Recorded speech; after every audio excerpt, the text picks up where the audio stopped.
September 19th in downtown Greeneville, you're going to have a unique opportunity to look at some beautiful exotic cars and help out ACS and the Relay for Life. And I'm here this morning with Peter Davis and Vicki Robinson Venable, and they are talking exotic cars here, and we're talking Jaguars, Morgans, everything that you could possibly want there in downtown Greeneville. And you know a thing or two about these exotic cars. Well, we do.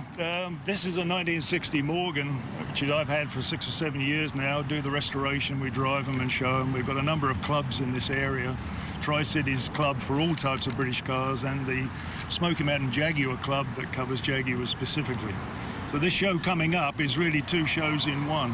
There's a Jaguar Concours d'Elegance, and there's the all British car show for all other makes. See, that's easy for you to say and hard for me. Yeah. But let's talk about your car here, this Morgan Plus 4. This is a beautiful, beautiful automobile. I love the color on this. Yeah, the color actually is not original, and I don't actually know what it is.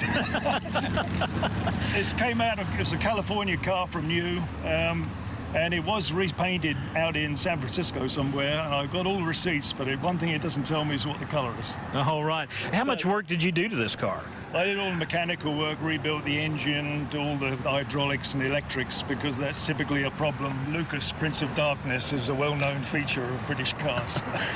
And a lot of folks, including myself, had never heard of a Morgan before. No, you were giving me some of the history of this car company. Yeah, it's a small British company that's been running now for over 106 years. It was started by the Reverend Morgan in Malvern, Worcestershire in 1909. He painted a system for the front suspension. They built 3-wheelers with a little V-twin motorcycle engine out on the front of them. In the mid-30s, they adopted a 4th-wheel approach and called it the 4-4. And in the late 40s, early 50s, they upgraded it and called it the Plus 4, put a bigger engine in it, made more of a sports car. They're traditionally built, traditionally designed cars. It has an ash-framed wood body on a steel girder chassis. And they used the engines that they could get hold of around that time. And they're still going the same. They had their 100th anniversary of manufacturing around, it will be 2009. They're still going strong, they're expanding. And they've actually started making 3-wheelers again. So they're reinstituting the design they had back in the 30s. So how many of these cars do you know of are in existence here in the U.S.?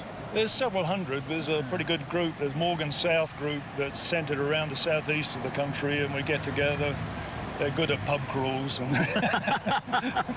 you can sort of join in, and they go from place to place. And I don't think it's speaking, Morgan people don't put their convertible tops up. It does have one, but if it's raining, I mean, it takes 2 people with engineering degrees 20 minutes to put it up, by which time you're just a bit tad on the damp side. And my recommendation is you reverse quickly and you hear it off, disappear quickly in the opposite direction. All right, we have a lovely young lady standing over here. We're going to give her a chance to talk now. Vicki, talk to us about this event and what it means for the Relay for Life. It's a wonderful event that they have, and all of the proceeds that they get and all of their sponsorship money, they give it to the Relay for Life and ACS.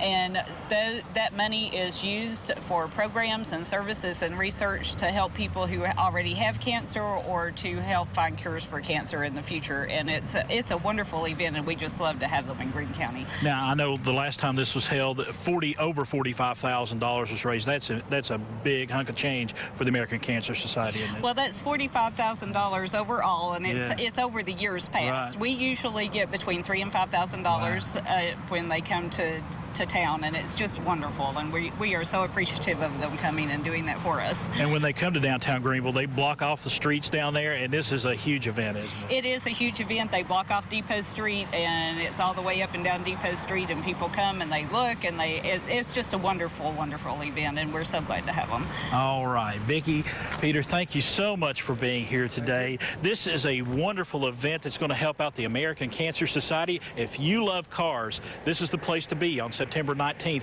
from 6 to 9.